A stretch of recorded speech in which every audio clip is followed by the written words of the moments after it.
World history কথা চ্যানেলে সকলকে জানাই স্বাগতম। আজ আমি আবার ফিরে এলাম পরবর্তী ভিডিও আধুনিক ইতিহাস চর্চায় যানবাহন যোগাযোগ ব্যবস্থা সম্পর্কে সংক্ষেপে আলোচনা করার জন্য। কিভাবে ভারত তথা বহির্বিশ্বে কিভাবে আধুনিক ইতিহাস চর্চা জানা যায়, যানবাহনের ইতিহাস এলো, সেই সম্পর্কে আলোচনা করতে চলেছি। আপনি যদি এই চ্যানেলে নতুন হয়ে থাকেন তাহলে প্লিজ চ্যানেলটিকে সাবস্ক্রাইব করে পাশে থাকবেন। চলুন শুরু করা যাক। আধুনিক ইতিহাস চর্চার দিক হলো যোগাযোগের ব্যবস্থার একটি গুরুত্বপূর্ণ দিক। যোগাযোগ করার তিনটি পথ হলো জলপথ, স্থলপথ, সর্বশেষ আকাশপথ। 1876 সালের আগে মানুষ চিঠি লিখে যোগাযোগ ব্যবস্থা করত, কিন্তু 1876 সালের পর আলেকজান্ডার গ্রাহাম বেল প্রথম টেলিফোন আবিষ্কার করেন। কিন্তু আর একজন আবিষ্কারক, তিনিও টেলিফোন আবিষ্কারের জন্য ওয়াশিংটনের পেটেন্ট অফিসে টেলিফোন সংক্রান্ত স্বাধীন পেটেন্ট আবেদন জমা করেছিলেন। এদের দুজনের মধ্যে কে টেলিফোন আবিষ্কারকের জনক তা নিয়ে অনেক মতভেদ আছে। তবে জানা যায় টেলিফোন আবিষ্কার করেন তারপরই থেকেই ইতিহাসে নতুন দিগন্তের উন্মোচন হয়। বেতার যোগাযোগের ক্ষেত্রে মার্কনি, হার্টজ ও জগদীশচন্দ্র বসুর ইলেকট্রোম্যাগনেটিক তরঙ্গের উন্নত তত্ত্বকে কাজে লাগিয়েছেন। এমনকি আধুনিক ইতিহাস গড়তে আধুনিক স্মার্টফোন, ইন্টারনেট, মোবাইল ফোন ইত্যাদি ইতিহাসকে আরও এগিয়ে নিয়ে গেছে। যত দিন গেছে যোগাযোগ ব্যবস্থার উন্নত হয়েছে।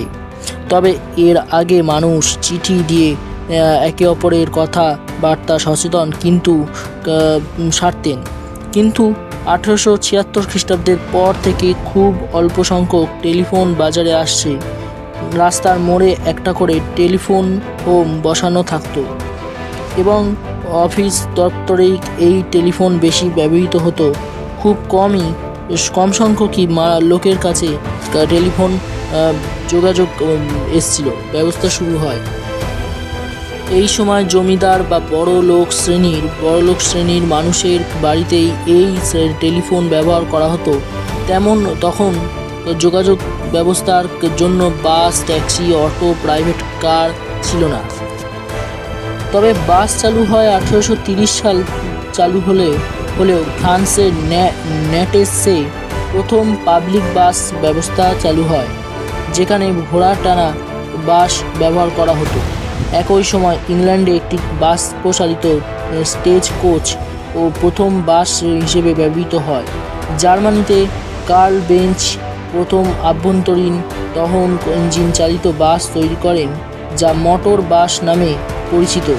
এই সময় বিভিন্ন কোম্পানি বাস তৈরি ও বিক্রি করতে শুরু করে।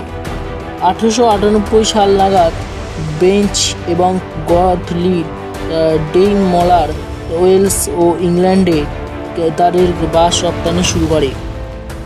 তবে ভারতে প্রথম মোটর বাস চালু হয় 1926 সালে মুম্বাই চালু হয়েছিল।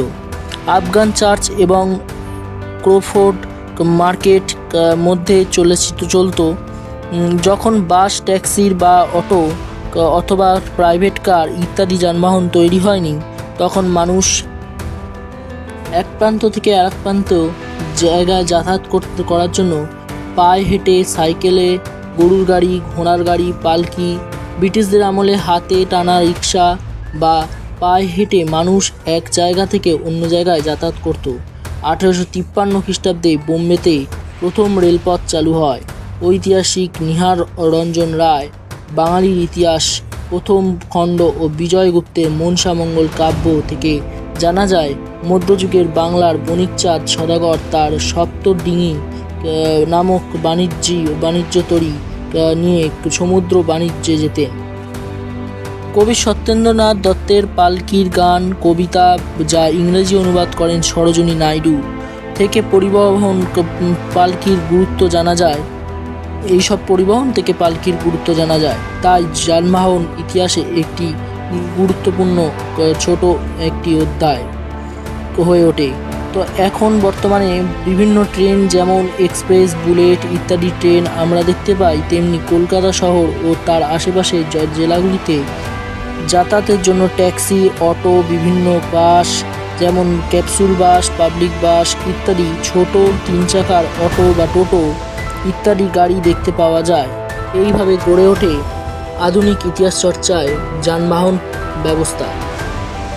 দিনের পর দিন যত দিন এগোবে তত দিন পর্যন্ত যানবাহন আরও আধুনিক ইতিহাস আরও গভীর হয়ে উঠবে।